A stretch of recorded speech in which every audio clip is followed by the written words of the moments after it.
Assalamualaikum warahmatullahi wabarakatuh. Halo semuanya, perkenalkan nama saya Siti Fauziah dengan NIM 2414020052 dengan prodi Pendidikan Bahasa Arab Fakultas Tarbiyah dan Keguruan UIN Imam Bonjol pada kesempatan kali ini saya akan menjelaskan materi tentang al-asma'u bi'itibari adadi. Semoga penjelasan di dalam video ini bermanfaat dan mudah dipahami. Jangan lupa siapkan catatannya ya, fokuskan perhatian, dan mari kita mulai pembahasannya bersama-sama. Selamat menyaksikan. Baik teman-teman, kita masuk ke pembahasan materi tentang al-asma'u bi'itibari adadihi. Pembagian isim ditinjau dari segi jumlahnya.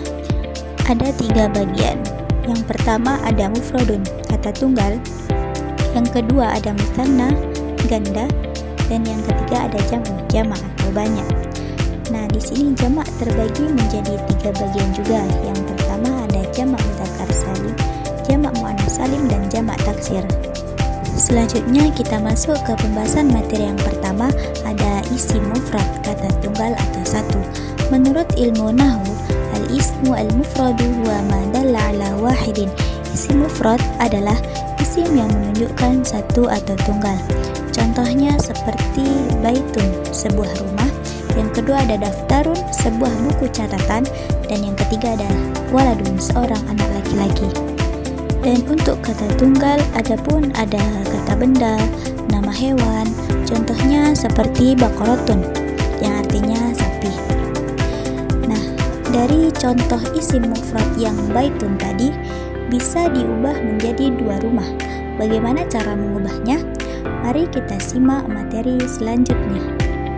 Adapun materi yang kedua yaitu tentang isim musanna, kata ganda atau 2. Isim musanna menurut ilmu nahwu adalah huwa ma dallu ala itsnaini bi ziyadati alifin wa nun aw ya wa nun fi akhirih. Isim yang menunjukkan 2 atau ganda dengan tambahan alif dan nun atau ya dan nun di akhir kata. Contohnya seperti baitun, sebuah rumah. Kaidah pertama ditambah dengan alif nun menjadi baitani, dan kaidah kedua ditambah dengan ya nun menjadi baitaini, dan artinya sama-sama 2 rumah. Dan contoh yang kedua ada mistoratun, yang artinya penggaris. Kaidah yang pertama ditambah dengan alif nun menjadi mistoratani, dan yang kedua ditambah ya nun menjadi mistorataini, yang artinya 2 penggaris. Dan adapun materi yang ketiga yaitu jamak atau banyak, terbagi menjadi 3 bagian.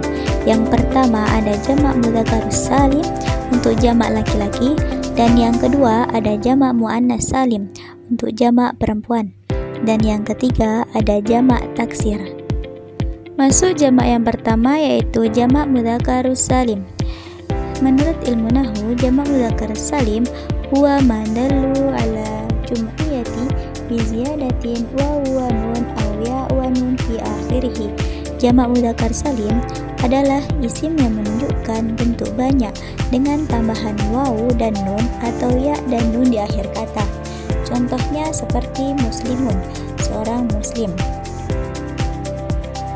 Ditambah dengan waw nun di akhir kata menjadi muslimuna, dan ditambah dengan ya nun di akhir kata menjadi muslimina, yang artinya banyak muslim. Dan yang contoh kedua ada kafirun, kafir. Ditambah waw nun di akhir kata menjadi kafiruna, yang artinya banyak orang kafir. Dan ditambah dengan ya nun di akhir kata menjadi kafirina, dan yang artinya sama, banyak orang kafir. Masuk ke pembahasan yang kedua ada jamak muannats salim. Menurut ilmu nahwu, jamak muannats salim huwa ma dalla ala jum'iyati bi ziyadatin alfin wa ta fi akhirih. Jamak muannats salim adalah isim yang menunjukkan bentuk banyak dengan tambahan alif dan ta di akhir kata.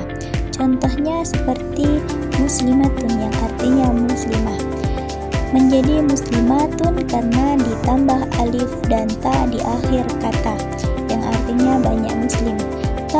contoh yang terdapat di muslimatun dibuang menjadi tambahan alif dan ta di akhir kata yang menjadi muslimatun yang artinya banyak muslim. Dan contoh yang kedua ada solihatun, sama halnya dengan muslimatun. Solihatun menjadi solihatun ditambah alif ta di akhir kata menjadi solihatun yang artinya banyak orang solihah. Dan materi terakhir ada jamak taksir. Menurut ilmu nahwu, jamak taksir huwa ma taghayyaru an surati mufradihi. Jamak taksir adalah apa yang diubah dari bentuk tunggalnya. Sim yang diubah dari bentuk tunggalnya. Contohnya seperti masjidun yang artinya masjid menjadi masajidu, banyak masjid. Dan contoh yang kedua ada baitun yang artinya rumah menjadi buyutun, banyak rumah. Dan yang terakhir ada tambahan tentang jamak taksir. Wa yu'rafu dzalika bi ruju'i ila qawamisi wa kathrati thala'i wal qira'ah. Jamak taksir dipahami dengan kebalikan pada kamus, banyak menelaah dan membaca. Sekian, ila liqa, ma'assalamah, syukran. Wassalamualaikum warahmatullahi wabarakatuh.